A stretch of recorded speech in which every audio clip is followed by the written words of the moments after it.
Buenos días a todos y a todas. Hoy vamos a dar comienzo con la Escuela de Líderes y Lideresas Barriales. Mi nombre es Elizabeth Riquelme Rebolledo, soy trabajadora social y los voy a acompañar en este curso que se divide en 6 módulos. Para comenzar,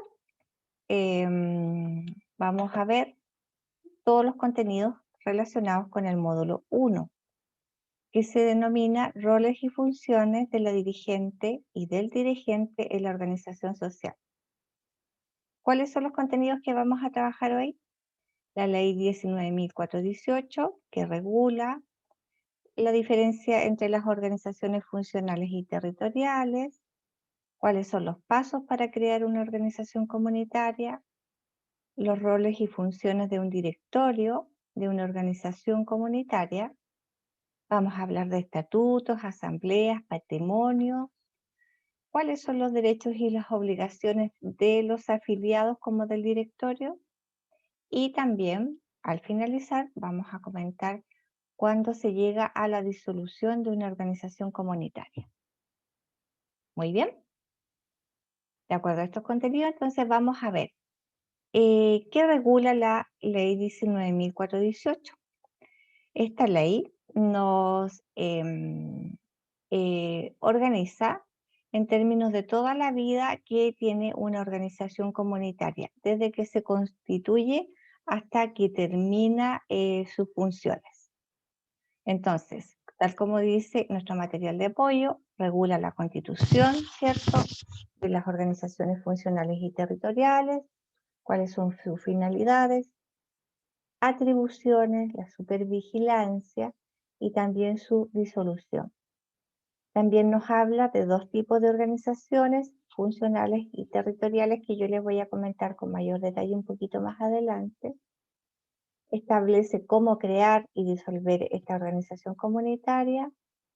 También indica por ley, ¿cierto?, el contenido básico que tienen que tener los estatutos, cómo tienen que desarrollar las asambleas y los derechos y obligaciones que tienen tanto los socios y las socias y todos los miembros del directorio de la Junta de Vecinos. Y también nos habla y regula con respecto a las uniones comunales, ¿ya? En cuanto a las organizaciones comunitarias, nosotros tenemos que saber que se dividen en 2: las organizaciones territoriales y las organizaciones funcionales. Las organizaciones territoriales, como su nombre lo indica, ¿cierto?, nos da como una pista de eso, tiene que ver con el territorio, es decir, con la unidad vecinal, ¿cierto? Aquí corresponde a las juntas de vecinos y también a las uniones comunales de juntas de vecinos que pueden existir en la comuna. El trabajo que desarrollan estas organizaciones es muy importante porque de cierta forma sin ellas no se podría pensar en un desarrollo integral de la comuna.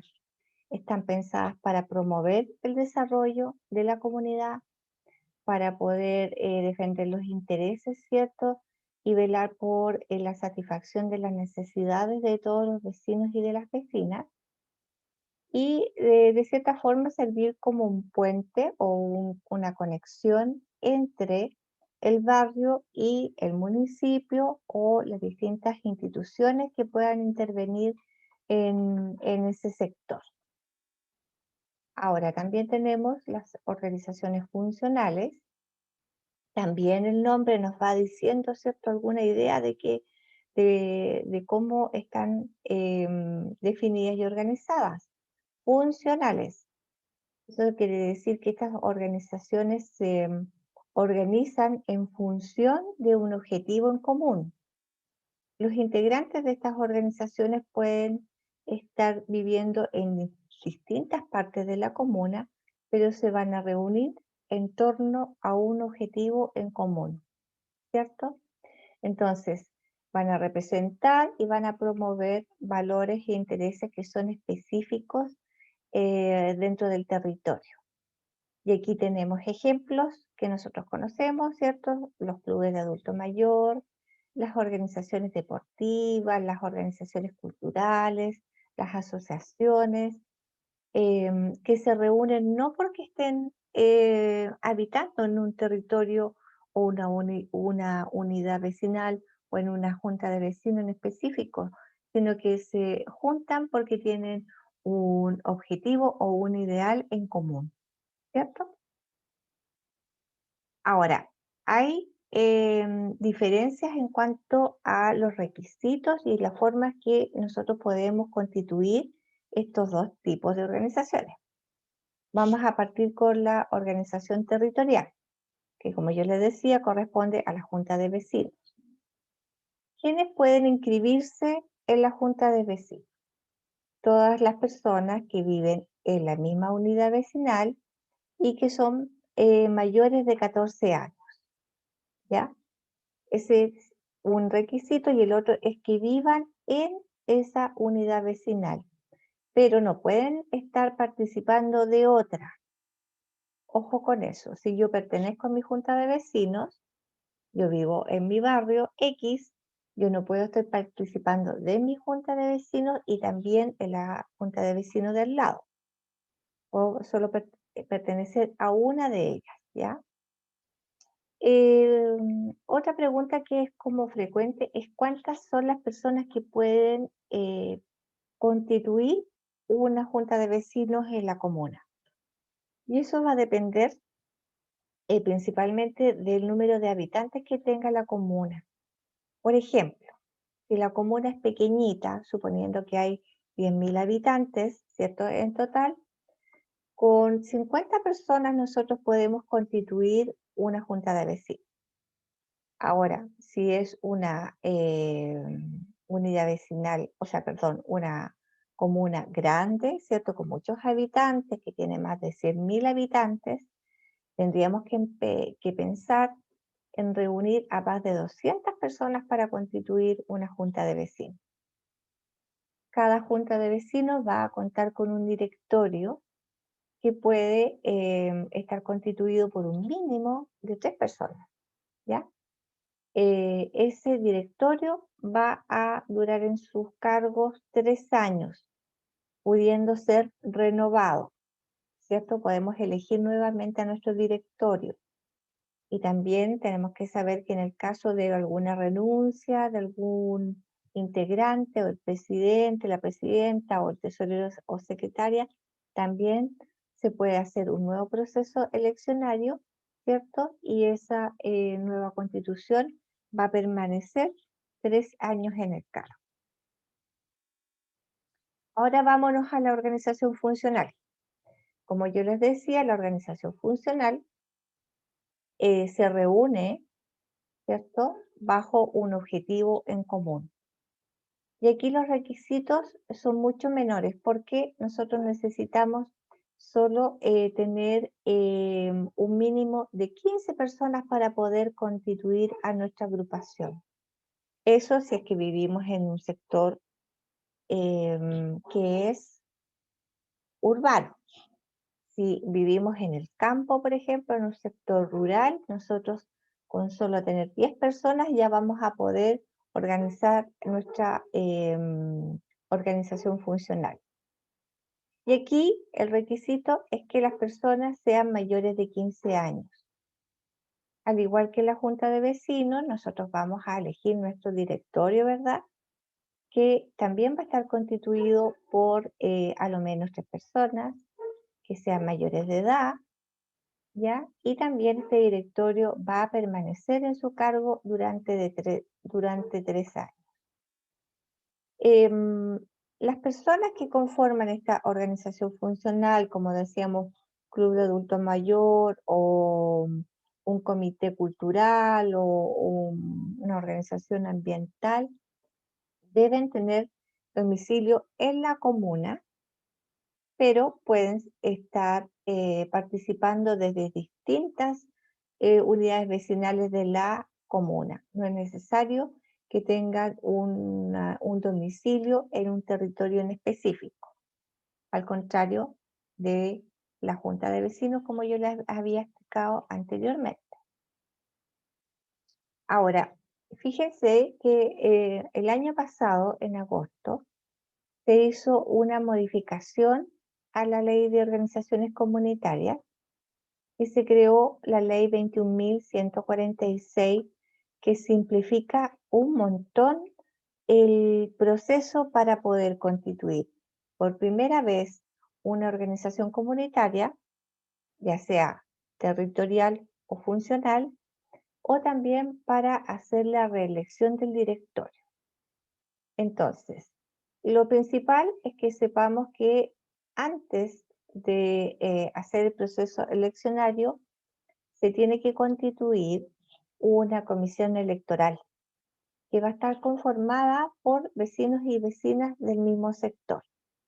Esta comisión electoral se tiene que reunir 2 meses antes de la elección, porque además se tiene que preocupar de que toda la comunidad, por ejemplo, si es una junta de vecinos, conozca que se va a hacer este proceso, ¿verdad? Esta comisión electoral se tiene que acercar al municipio, en general al secretario o la secretaria municipal, para dar cuenta de este proceso eleccionario que se va a hacer. Luego tiene que publicar, ¿cierto? Como yo les decía, en su territorio, los negocios, lugares más visibles, que se va a hacer este proceso de elección. Se va a escoger, ¿cierto?, las personas que van a ir a este proceso eleccionario para que la comunidad pueda elegirlas. Se va a hacer un proceso de votación muy similar al que estamos acostumbrados cuando nosotros elegimos a nuestras autoridades, ¿cierto?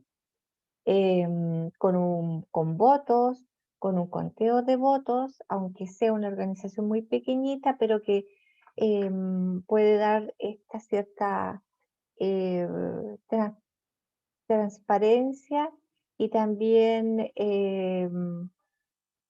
sentido de responsabilidad frente al proceso de elección, porque yo voy a escoger a alguien que me va a representar y por lo tanto ese mismo hecho hace que yo participe.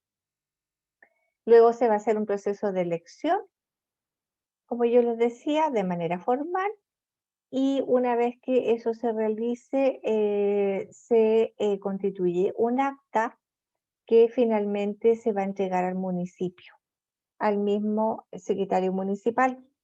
Entonces, el municipio también se va a hacer cargo de informar en el tiempo que corresponde al registro civil con respecto a este nuevo directorio que se está constituyendo por primera vez o que se está actualizando en el caso de que el directorio, la vigencia del directorio haya vencido, ¿ya?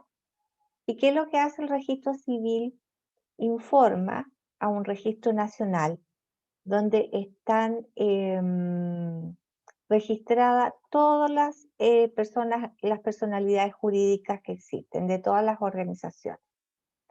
Como yo les decía, este es un proceso medianamente nuevo, surgió en agosto del año pasado. Em, ¿Qué es lo que ha pasado en este año cuando estamos en una crisis sanitaria? Obviamente no nos podemos reunir en asamblea para hacer este proceso, sobre todo en las comunas que están en etapa 1 o en etapa 2 por el aforo, ¿cierto? Por la cantidad de personas que nos permite la ley y los servicios de salud para reunirnos. Pero también se ha indicado que este año se generó una suerte de congelamiento de las personalidades jurídicas. Me explico. Todas las personalidades jurídicas que vencieron después del 15 de marzo de este año quedan congeladas, ¿ya? Y eso se hizo para que ustedes, si ya tienen una organización comunitaria, puedan postular a los distintos fondos concursables. Entonces, si la personalidad jurídica de su organización venció después del 15 de marzo de este año o va a vencer antes del 31 de diciembre de este año, entonces se entiende que está en una suerte de congelamiento, ¿ya? Y eso les permite, y es importante porque les permite a ustedes después postular a distintos fondos concursables, porque es uno de los requisitos que se mencionan y que vamos a desarrollar con mayor detalle más adelante. Ahora, todo tipo de organización, ya sea funcional o territorial, tiene que elaborar estatutos y tiene que desarrollar asambleas. Esto es muy importante porque los estatutos son una suerte de guía que indica todo el proceso de vida que va a tener mi organización, mi junta de vecinos, por ejemplo. Entonces, cuando nosotros empezamos a tener complicaciones o algunas diferencias o algunas dificultades, podemos concurrir a los contenidos de los estatutos para saber cómo debemos reaccionar o qué gestión tenemos que hacer frente a ese problema. En general, los contenidos de los estatutos indican el nombre y el domicilio de la organización, los objetivos, los derechos y las obligaciones, por eso yo les decía que sirve mucho también para mediar algunos conflictos, el tipo y el número de asambleas que vamos a hacer durante el año, el procedimiento de incorporación de nuevos socios a nuestra organización y también el proceso de exclusión de algunos socios que han incurrido en alguna falta. Y también aquí se establece la forma en que nosotros constituimos la comisión electoral. Ahora bien, aparte de los estatutos, nosotros tenemos que em, trabajar en nuestra comunidad de manera unida y de manera participativa.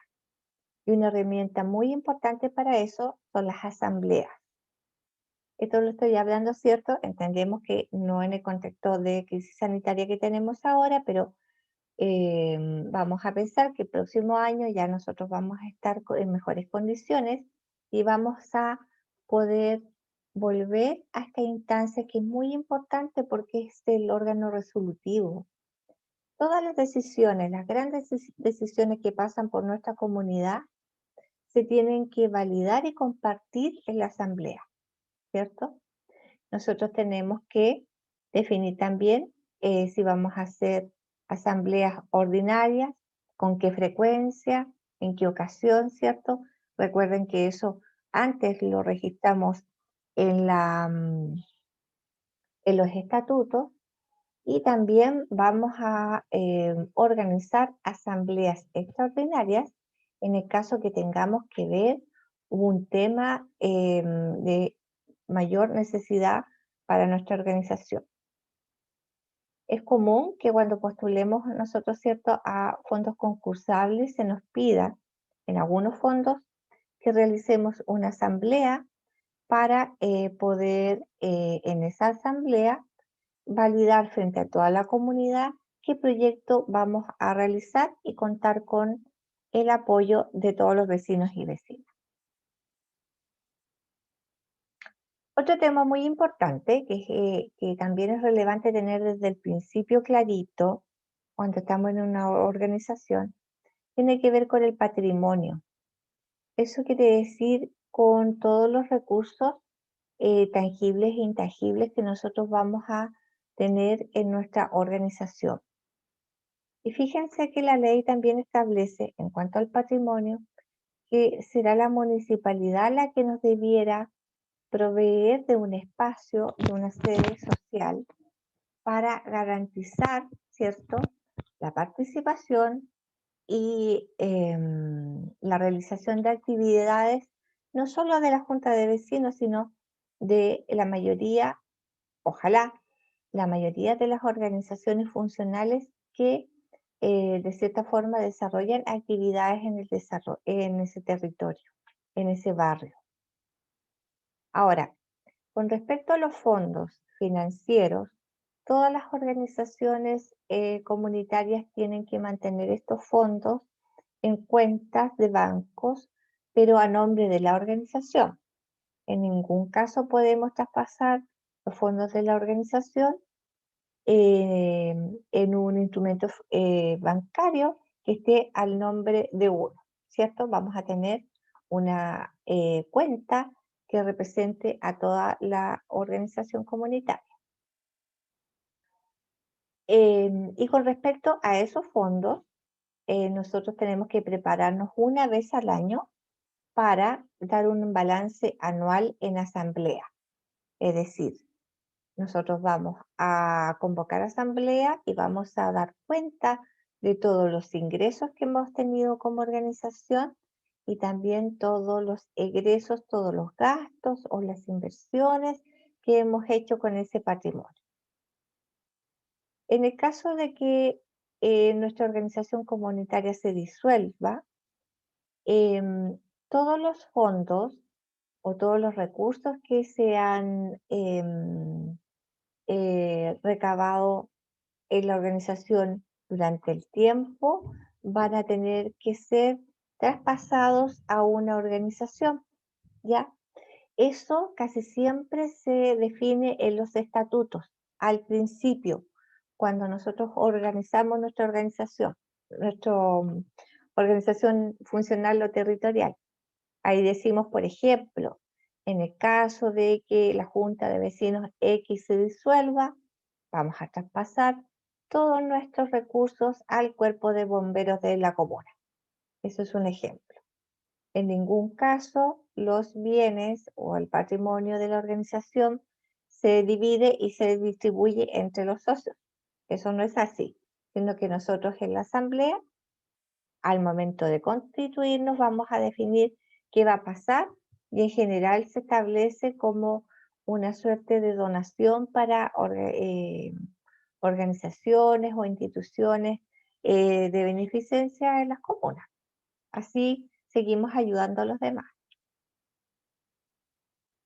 Ahora, pasando a un tema que es muy importante también, hablando de los derechos y las obligaciones que tenemos como socios, como socias y como directorios, es importante que el directorio sepa que eh, se van a mantener en el cargo durante 3 años, ¿cierto? Pero que también pueden ser reelectos, ¿ya? No solo vamos a escoger a 3 personas, también nosotros podríamos escoger a más personas que se involucren en este directorio también bajo este proceso eleccionario de votación directa, ¿ya? Nuestra obligación, y esto es importante que no se lo olvide si son dirigentes o dirigentas, es llamar a asamblea general a lo menos una vez al año, mínimo. Si no lo hacemos, eso es una causa, ¿cierto?, de reclamación que nos puede hacer nuestros afiliados a la organización que tenemos. ¿Cuándo nosotros vamos a dejar de tener este cargo, de desempeñarnos como dirigentes? Cuando, por ejemplo, yo renuncie y voy a hacer esta renuncia por escrito y la voy a ingresar, ¿cierto?, a mi organización, va a ser leída en la asamblea, o por censura. Por censura significa que a lo menos 2/3 de nuestra asamblea pida que uno de los integrantes del directorio no continúe más ejerciendo su rol. Podemos pensar que esto sea, por ejemplo, porque el tesorero no dio cuenta de las finanzas en el año, o porque no se ha llamado a asamblea, o porque en el fondo se ha vulnerado alguna de las condiciones que se han establecido en el estatuto. Ahora, con respecto a los socios, a las socias de las organizaciones funcionales y territoriales, lo importante es que estas personas participen, ¿cierto? Que estén dispuestas a ser parte de este motor de la comunidad para desarrollarse. En la asamblea también tienen el derecho y también la obligación de determinar y de decir cuál es el monto de las cuotas que se van a solicitar para darle funcionamiento a la organización. Y también existen situaciones en que los socios o las socias pueden ser apartados también de la organización. Ojo con esto. Por ejemplo, por exclusión, en el caso de que la asamblea, en sus 2/3 también, indique que pide que esta persona pues, renuncie o se aleje de la organización, ¿ya? Sin perjuicio de eso, de todas maneras, la persona que está siendo excluida puede hacer una apelación con respecto a eso en asamblea y puede hacer sus descargos. Ahora bien, también es posible que una persona renuncie de forma voluntaria, pero es importante que lo exprese y lo materialice de manera formal mediante una carta que también será leída en asamblea en su oportunidad. Bueno, pensemos que han pasado los años y que esta organización está a punto de disolver. Nosotros tenemos que pensar cuáles serían las causales que pudieran ser permitidas o ser consideradas para que una organización comunitaria se disuelva. Eh, una de las alternativas es que por acuerdo general de toda la asamblea se llegue a esta resolución. Todos con mayoría absoluta, en la junta de vecinos tendríamos que decir, ¿saben qué? Nosotros vamos a disolver esta organización, pero ojo, con mayoría absoluta. La otra situación es que exista una disminución dramática de integrantes a la junta de vecinos. Si la ley, por ejemplo, nos pedía que constituyéramos la junta de vecinos con 50 y resulta que ahora en ese sector solo están viviendo 10 familias, entonces también sería una razón plausible para poder disolver la organización comunitaria. Y también puede ocurrir porque la personalidad jurídica, este número que nos asignan, ¿cierto?, desde el municipio y luego está informado al registro civil, caduque porque tiene un tiempo también de caducidad. Y esa situación tendría que ser informada y declarada mediante un decreto alcaldicio en el municipio que corresponde a la organización comunitaria. Ujú. Bien, esos son los contenidos que queríamos compartir con ustedes en el primer módulo. Para el próximo módulo vamos a tener nuevos contenidos, pero relacionados a los fondos concursables. Nosotros sabemos que es un tema interesante para todas las organizaciones comunitarias porque tiene que ver con las formas en que nosotros vamos a acceder a recursos para poder realizar nuestras actividades y generar desarrollo en nuestros barrios. Entonces, en el próximo módulo nosotros vamos a ver qué son los fondos concursables, cómo elaborar proyectos de fondos concursables, qué se requiere para hacer un proyecto, cómo lo debo desarrollar y cuáles son los documentos obligatorios para postular a un fondo concursable. Y también les vamos a contar con respecto a algunos fondos concursables que están disponibles para organizaciones comunitarias y que sin duda les podría ayudar a ustedes para poder seguir creciendo y desarrollando acciones en su propia comunidad. Eso es todo por el módulo, eso es todo con respecto al módulo 1. Nos vemos entonces en el módulo 2 con todos estos temas que yo acabo de comentarles. Ha sido un gusto, nos vemos en el próximo módulo.